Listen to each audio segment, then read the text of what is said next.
spotted Craig Aspinall among them.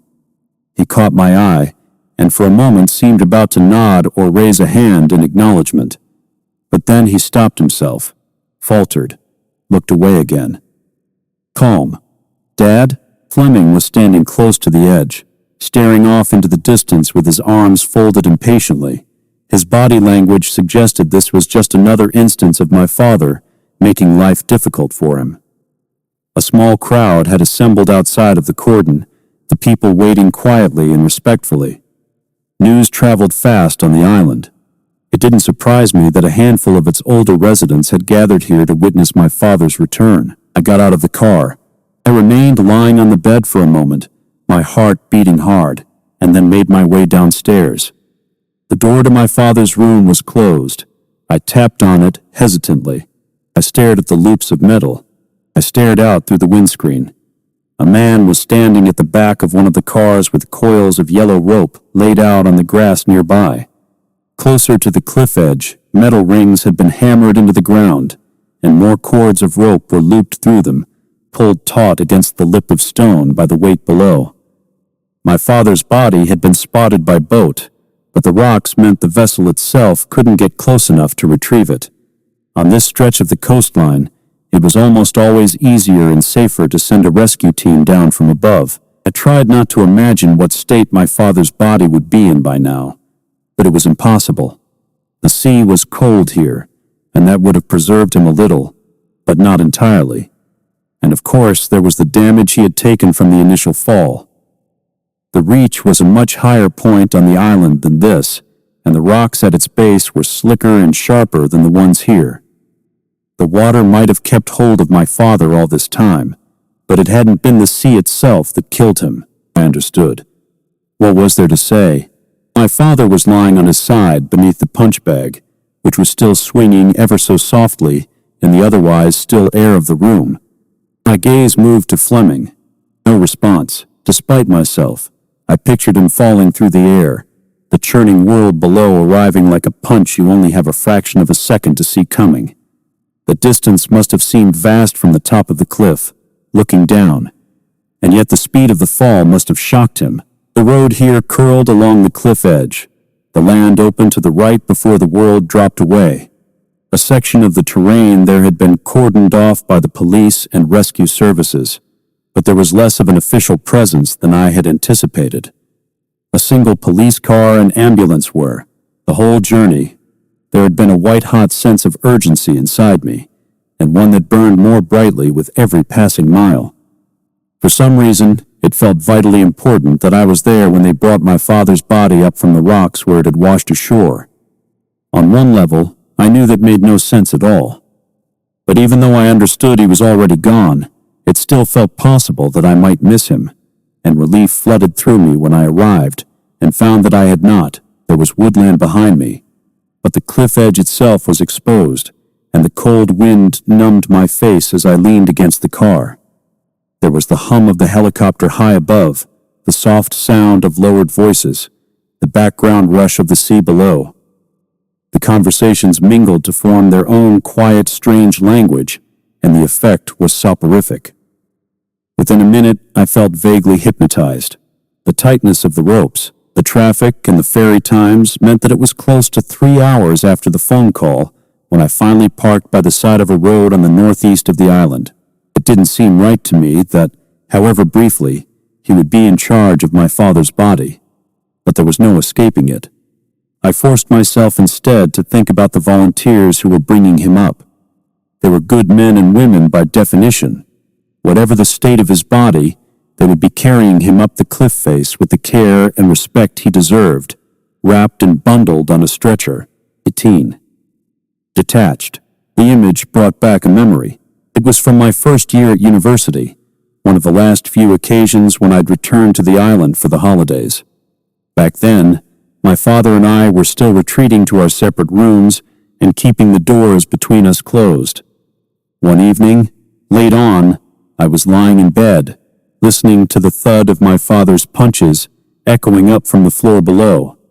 But then there had been a much louder thud that made the whole house shake, and then nothing. After waiting a few seconds longer, I turned the handle and pushed the door gently open. light was off, the room illuminated only by the glow of the computer screen on the desk. There were empty bottles next to it, and a half-finished pint glass of wine beside them, parked, along with a couple of unmarked vehicles. A handful of officers were standing around. A helicopter murmured in the sky overhead. I stared out through the windscreen. A man was standing at the back of one of the cars with coils of yellow rope laid out on the grass nearby. Closer to the cliff edge, metal rings had been hammered into the ground, and more cords of rope were looped through them, pulled taut against the lip of stone by the weight below. My father's body had been spotted by boat, but the rocks meant the vessel itself couldn't get close enough to retrieve it. On this stretch of the coastline, it was almost always easier and safer to send a rescue team down from above. I got out of the car. Fleming was standing close to the edge, staring off into the distance with his arms folded impatiently. His body language suggested this was just another instance of my father making life difficult for him. A small crowd had assembled outside of the cordon, the people waiting quietly and respectfully. News traveled fast on the island. It didn't surprise me that a handful of its older residents had gathered here to witness my father's return. I spotted Craig Aspinall among them. He caught my eye, and for a moment seemed about to nod or raise a hand in acknowledgement. But then he stopped himself, faltered, looked away again. I understood. What was there to say? There was woodland behind me, but the cliff edge itself was exposed, and the cold wind numbed my face as I leaned against the car. There was the hum of the helicopter high above, the soft sound of lowered voices, the background rush of the sea below. The conversations mingled to form their own quiet, strange language, and the effect was soporific. Within a minute, I felt vaguely hypnotized. I stared at the loops of metal, the tightness of the ropes. I tried not to imagine what state my father's body would be in by now, but it was impossible. The sea was cold here, and that would have preserved him a little, but not entirely. And of course, there was the damage he had taken from the initial fall. The reach was a much higher point on the island than this, and the rocks at its base were slicker and sharper than the ones here. The water might have kept hold of my father all this time, but it hadn't been the sea itself that killed him. Despite myself, I pictured him falling through the air, the churning world below arriving like a punch you only have a fraction of a second to see coming. The distance must have seemed vast from the top of the cliff, looking down, and yet the speed of the fall must have shocked him. Detached, calm. My gaze moved to Fleming. It didn't seem right to me that, however briefly, he would be in charge of my father's body. But there was no escaping it. I forced myself instead to think about the volunteers who were bringing him up. They were good men and women by definition. Whatever the state of his body, they would be carrying him up the cliff face with the care and respect he deserved, wrapped and bundled on a stretcher. The image brought back a memory. It was from my first year at university, one of the last few occasions when I'd returned to the island for the holidays. Back then, my father and I were still retreating to our separate rooms and keeping the doors between us closed. One evening, late on, I was lying in bed, listening to the thud of my father's punches echoing up from the floor below, but then there had been a much louder thud that made the whole house shake.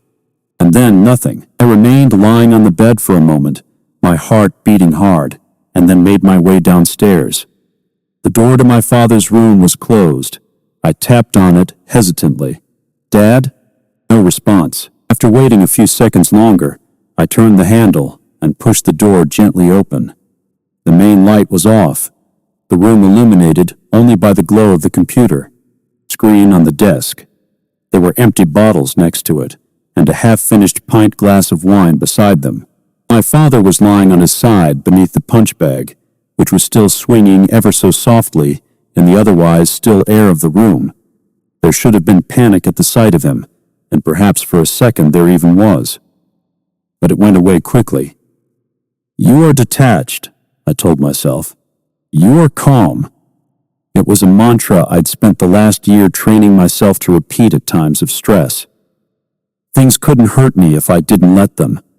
That aside, my subconscious had already recognized that my father was snoring, and any fear was replaced quickly by sadness and embarrassment for him.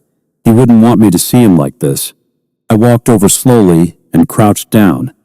He still had the gloves on his fists, and the first thing I did was unlace them, one hand and then the other, pulling the leather away.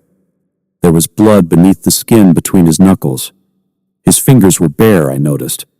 After my mother left, he'd continued to wear his wedding ring. I didn't know when he'd decided to take it off, or why, or where it might have been now. "Let's get you into bed, Dad," I said quietly. It wasn't so bad. The same thing had actually happened a couple of times when I was younger, and on those occasions I'd struggled to lift him. But I was stronger now, and perhaps he was lighter. I managed to maneuver him Finally, Fleming stood up and turned around. His gaze moved steadily over the crowd until it reached and settled on me, and then he saw Sarah standing beside me, and his face went blank.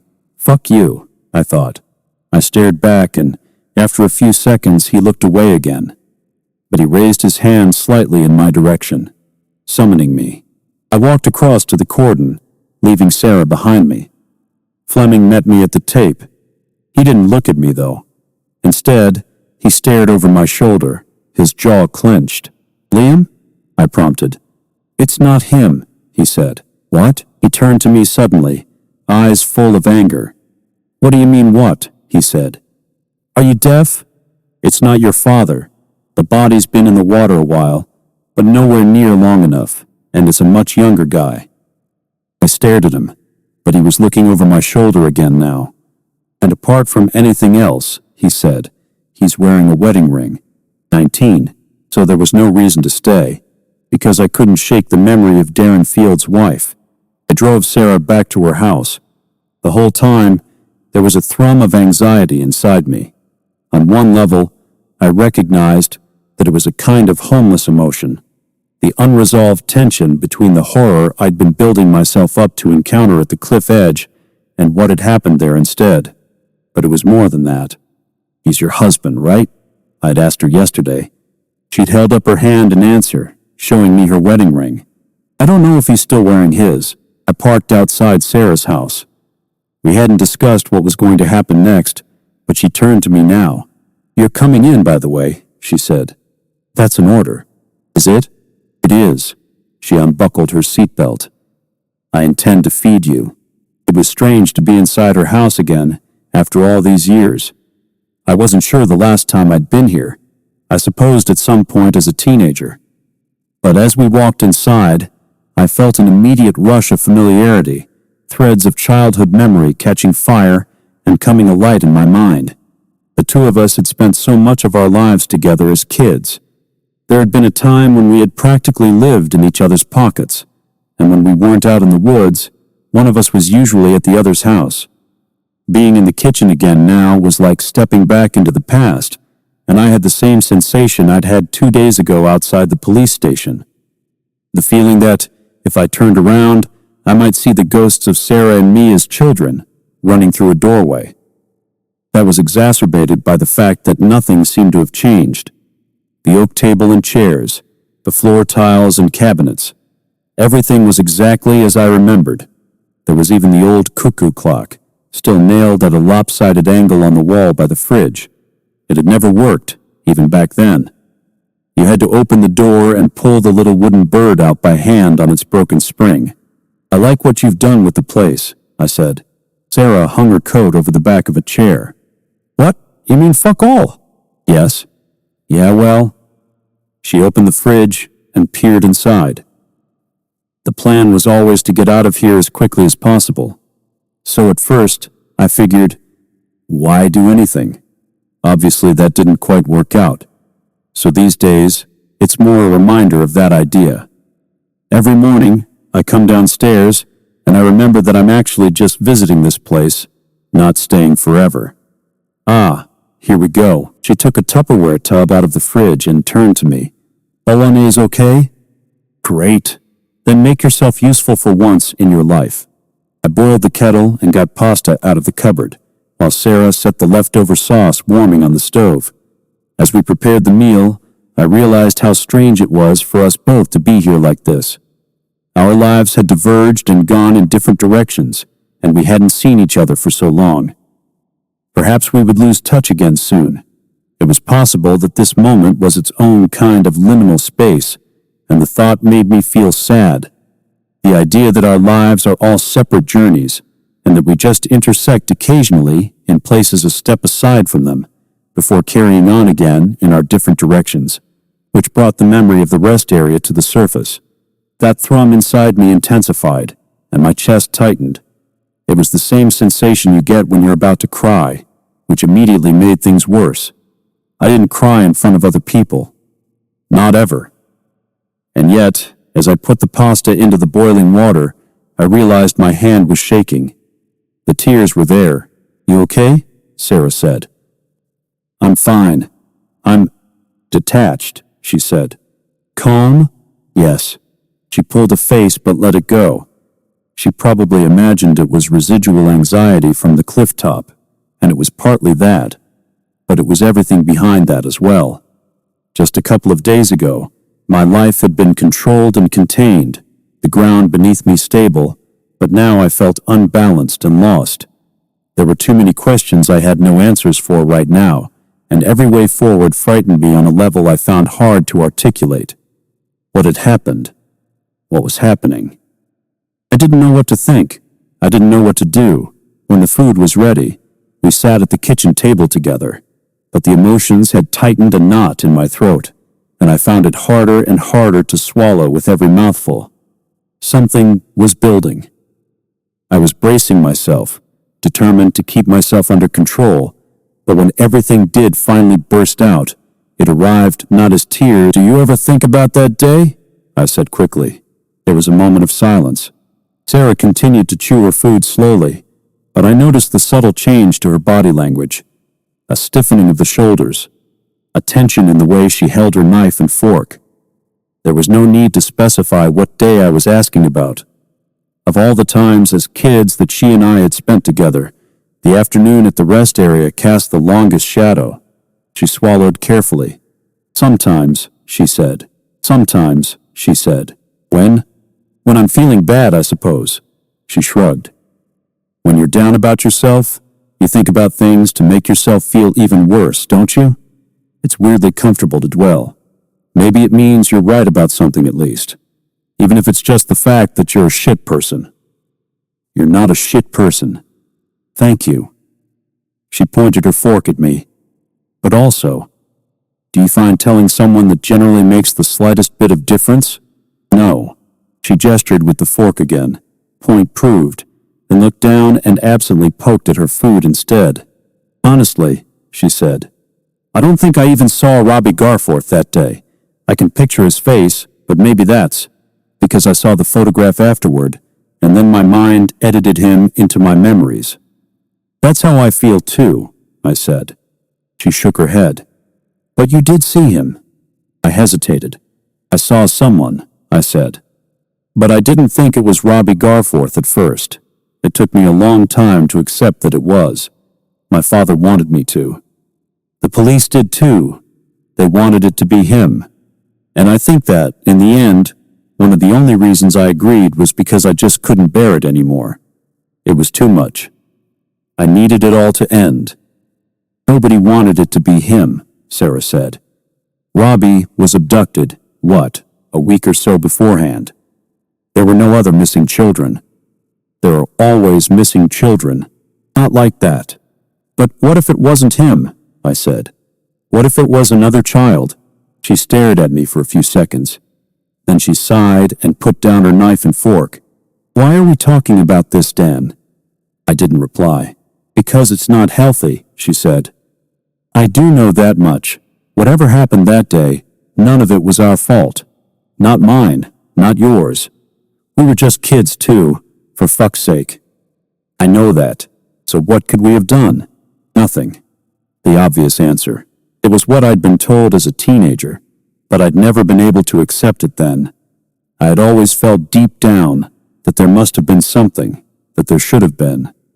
Now there was the sickening possibility that my failure was worse than I had ever realized, and that perhaps everything happening now was my fault too. Seriously, Sarah said. Why are you asking? I took a long, slow breath.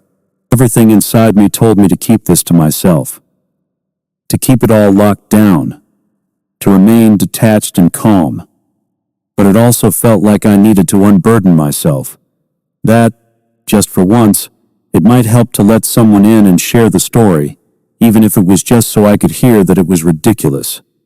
And Sarah was my friend. Even if she hadn't seen the boy at the rest area that day, she had at least been there. Dan? She prompted. So I made my decision. I pushed my plate to one side. Do you have a laptop? I said. Half an hour later, I had told her everything. Sarah's computer was on the kitchen table between us now, the screen open on the website about the Pied Piper. She kept scrolling up and down the page, as though there was something there that would help her make sense of what I had said, but she couldn't see it yet. Let's start with this woman, she said. Rose Saunders. She has a history of mental illness, and she has gone off on her own before. So it's possible she's done that again for some reason. Yes, and from what you've told me, her partner doesn't sound like the most reliable of witnesses, so his whole story could just be a load of bullshit. Yes, I said. But then there's the wallet I found. Darren Field, right. Do you know where I'd guess he is right now? Balls deep in some other woman. I mean, I'm sorry to be blunt, but I know the type. Yes, I said. That's possible. Sarah waited. Then she sighed. But if not, she said.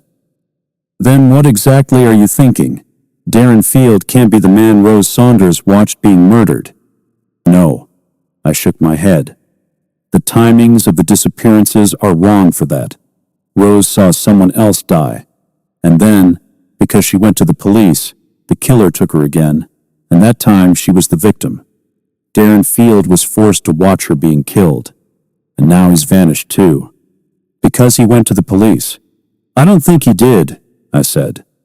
All I know is that he spoke to my father, and maybe that counted. Perhaps in the killer's mind, that was enough.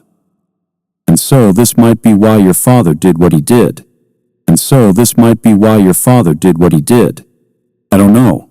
And you think the killer might be the boy you saw that day? I don't know. Sarah stared at me for a moment. I could tell that she was thinking things over, and there was something about the expression on her face that made me feel uneasy. It reminded me a little too closely of the one I'd learned to hide whenever I was guiding a vulnerable client toward an obvious conclusion they were trying to avoid. Or, maybe, she said, if Field really has been murdered, that would mean someone else was abducted and made to watch him die. And if that person was your father, he might still be alive. You might be able to save him. I don't know, and if the kid you saw wasn't Robbie, then maybe you can. I don't know. There was a moment in which it felt like I could hear dust in the air. I'm sorry, I said quickly. It's fine. No, I said. It's not. I'm sorry. I just don't know what to think. Yeah, I get that. Sarah leaned back in her chair. And I don't know exactly what I was going to say anyway. That you can make amends, or maybe that you can blame yourself even harder for what you didn't do. Look at me, Dan, please. I had to force myself to. Even though we haven't seen each other in years, she said. I do know you. You haven't changed all that much, you know?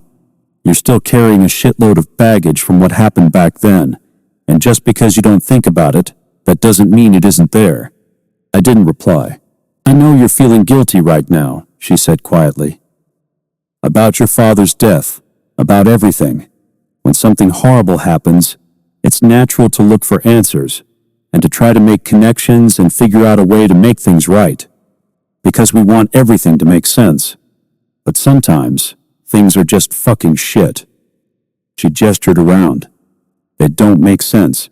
You search for answers, and when you don't find them outside of you, you look for them inside instead, and there are always going to be answers there, trust me. Those answers will line up one after a fucking other to make their presence felt. She looked at the laptop screen. "But that doesn't mean they're right," she said. And again, I didn't reply, but as I drove home, I felt more stupid than ever. Worthless, ridiculous, weak, and the worst thing was that I should have known better. I had taken a chance and opened myself up, and the outcome of doing that was always predictable. I had not remained detached. I had not been calm, and Sarah had seen a part of me that I should have kept hidden. I was disgusted with myself for that, but what she had implied made sense on one level. My father had taken his life, which of course had knocked my own off balance.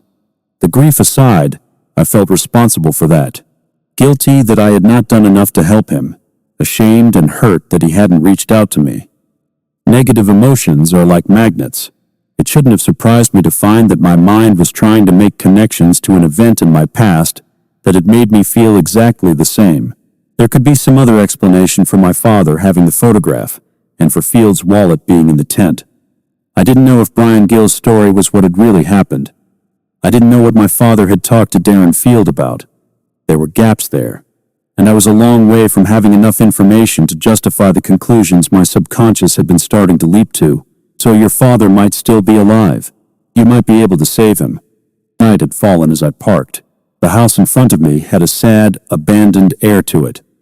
It reminded me of how Sarah hadn't changed anything in her mother's home as a reminder to herself that she wasn't going to stay. I opened the front door and turned on the light.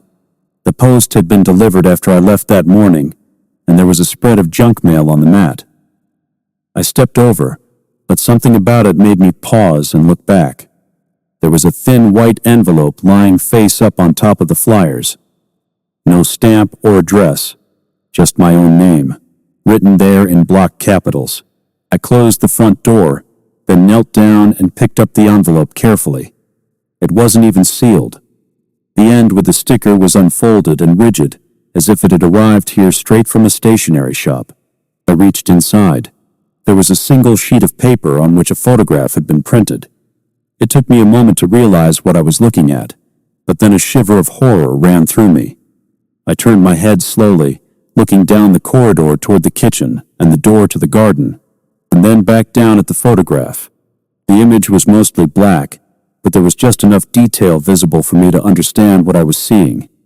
The photograph had been taken 2 nights ago, on the evening I had returned to the island, when, in a moment of weakness, I had imagined I was alone, and that it was safe to let my guard down and my emotions loose where nobody would see.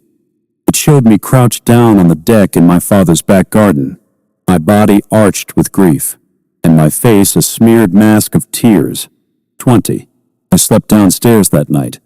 Even with all the doors and windows locked and bolted, the room in the attic felt too isolated for safety.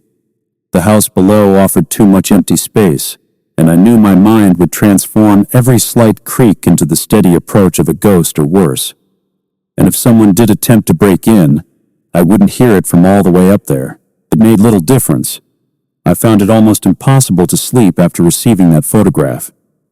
I drifted a little, but mostly just lay on the settee in the darkness, my skin crawling from the knowledge that someone had been watching me, that I had been in such close proximity to danger without even realizing. But most of all, because of the moment that had been captured, the circumstances amplified the sense of violation. It was almost unbearable to me. I had allowed myself to be vulnerable in a way I would never have wanted anyone to witness, and the fact that someone had made my throat tighten up with anxiety. It made me feel helpless and exposed, and the timing of the image seemed deliberate to me. The night seemed to go on forever, but at some point, I became aware that the darkness outside was starting to lighten. Ever so gradually, the shadows in the front room began to shake off their cloaks and reveal themselves as objects of furniture, and the blackness of the night eventually resolved into the dismal dark gray of morning. I yawned and stretched, rubbed my face, then went through to make coffee. "Nobody sees," a voice said in my head, and nobody. Someone knocked hard on the front door. Braced myself and opened it. Sarah was standing on the doorstep. "You're up," she said. "That's good. I was worried I was going to have to keep knocking." "Yeah, I said. I didn't sleep too well. That was probably obvious enough from the state of me, but she didn't make the usual wisecrack. In fact, she looked tired too, as though her night hadn't been any more restful than mine. I frowned. Are you okay? I'm okay-ish, she said. Can I come in? Of course. She stepped in past me. So this is going to sound weird, she said. But after you left last night, I kept thinking about what you told me, and I decided to do a little bit of digging, and I found something really strange. Something strange happened here too. Oh? I closed the front door, and then, after hesitating for a moment, I slid the bolt across. Yes, I said. The kettle clicked off in the kitchen, but I think that maybe we both need some coffee. Whatever Sarah had discovered had clearly changed her mind about what might be happening, but I still felt the need to offer some fresh evidence of my own in advance. So I went first, showing her the photograph I'd received. Because even if I had been letting my imagination run away with me and making connections where they might not exist, the photograph proved that something was happening. She stared down at it for a while, her body still. We had spent a great deal of time in each other's houses as kids, and she knew this one well enough not to have to look out of the kitchen window in order to understand someone was in your garden, she said. My father's garden, I said. But yes, he must have just been standing there the whole time, watching me. She looked up. He? I pictured the little boy in the rest area. I think so, I said. But you didn't see him? No? Fucking hell. She shook her head and looked down again. Maybe you need to go to the police. Maybe. Except that, even with the photograph, I still wasn't sure exactly what I could say to them. The picture was evidence of trespass, but it was also meaningless out of context. I could start at the beginning and attempt to convince them, but it felt like I had accumulated disparate parts of a story that was difficult and complicated to tell. But there was more to it than that. The presence of an intruder in the garden was disturbing and frightening, and the photograph made things personal. But it had already been personal. Over 2 decades ago, I had failed to help that little boy, and I might have compounded my weakness afterward by agreeing it had been Robbie Garforth. If that was true, then what was happening in the present was my fault, and my responsibility to deal with. This arrived yesterday, right? Sarah said. It was waiting for me when I got back from yours. I sipped my coffee. Sitting there on top of the ordinary post, so it must have been delivered sometime during the day. There's no stamp or address on the envelope, so whoever left it had to have been here in person. Have you got a doorbell cam? I almost laughed. There was as much chance of that as my father having secretly constructed a space shuttle in his bedroom. No, I said. Nothing like that. A beat of silence in the kitchen. What about you? I said. Okay, let me show you what I found. She pulled a couple of sheets of paper from her bag and passed one of them to me. It was a printout of a news article dated a few months ago. I read it carefully. Search continues for missing accountant. As the search for Oliver Hunter enters its second week, police divers today resume their search of Bridgewater Canal in the hope of finding evidence pointing to the whereabouts of the missing Whitrow man. Hunter, 45, was last seen drinking with colleagues in the Red Lion pub, Gilderson Lane, on the 9th of June, before leaving alone at approximately 10 p.m. Examination of CCTV footage has suggested he may have taken a shortcut home along the Bridgewater towpath, a route he is known to have used frequently, but searches of the water and surrounding fields have yet to shed light on his disappearance. DCI Callum Griffiths told a press conference, "Our inquiries are ongoing, and we continue to keep an open mind as to what might have happened to Oliver and where he might be. We ask anyone with information that might help the investigation to come forward. We also encourage Oliver to make contact with us to let us know he's okay. In the meantime, we continue to offer support to his wife and his 3 children, who all very much want their husband and their daddy home safe." Griffiths sought to downplay any connection with Adam Carlton, 22, who drowned in the canal last year and whose inquest returned an open verdict. I stress that, as of right now, this remains a missing persons inquiry, he said. There is presently no evidence to indicate either criminal involvement or any wider risk to the public. I looked up at Sarah. Oliver Hunter? I said. He was working behind the food counter at the rest area that day. I looked back down. And Adam Carlton? She shook her head. No connection that I can see? I'm guessing that was just an accident the locals had started making a link to. But Adam Carlton's body ended up exactly where you'd expect it to be. That guy definitely drowned. But the police never found Oliver Hunter. The search was called off 2 weeks later. He's still missing. I read the news report again. Fuck, I said. Yep. And then there's this. Sarah handed me a second sheet of paper, another printout. Police name murdered man.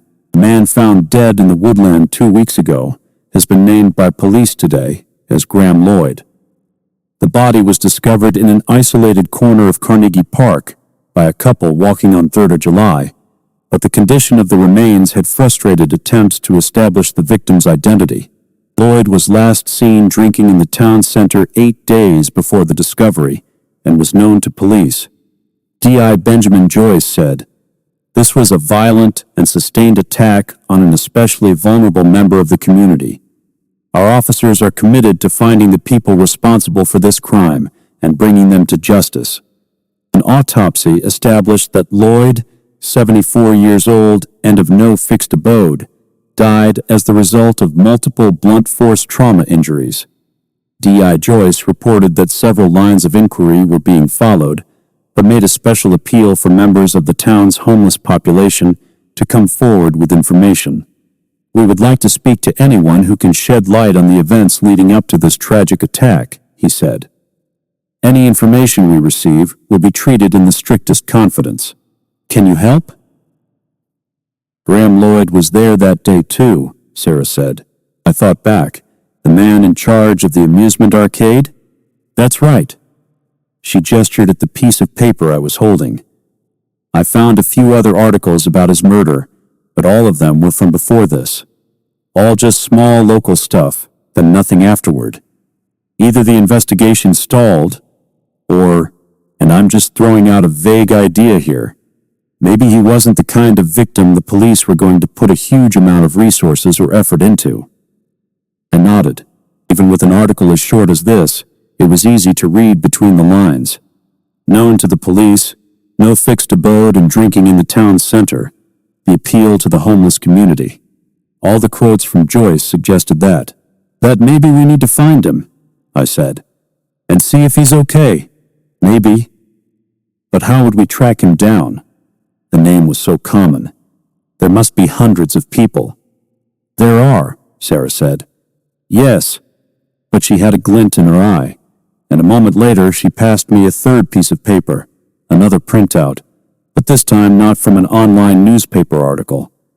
I looked down at lines of text that appeared to be computer code, most of it jargon that I couldn't remotely understand. But close to the top was the name M. Johnson, and there was an address underneath. "What is this?" I said. "When you register a website," Sarah said, "there are databases that record it. You can opt out and keep the details private, but it seems like this particular M. Johnson didn't bother." I looked up. "This is the virtual is information for the website about the Pied Piper that your father was browsing." She smiled. "Tell me what an amazing person I am." "Jesus," I said. "Well, I wouldn't go that far, but pretty good, I think. Because this has to be him, right?" I nodded. It would be too much of a coincidence for it to be anyone else. It might have been macabre that he'd put so much effort into writing about the case, but I supposed that each of us who had been there that afternoon had been affected by it, and dealt with it in our own ways ever since. "Yes," I said. "It must be him." "So, what do you think?" Sarah looked at me, her eyes still bright. It took me a moment to work out what she was suggesting, but then the expression on her face reminded me of how she used to look when she arrived at my doorstep as a kid.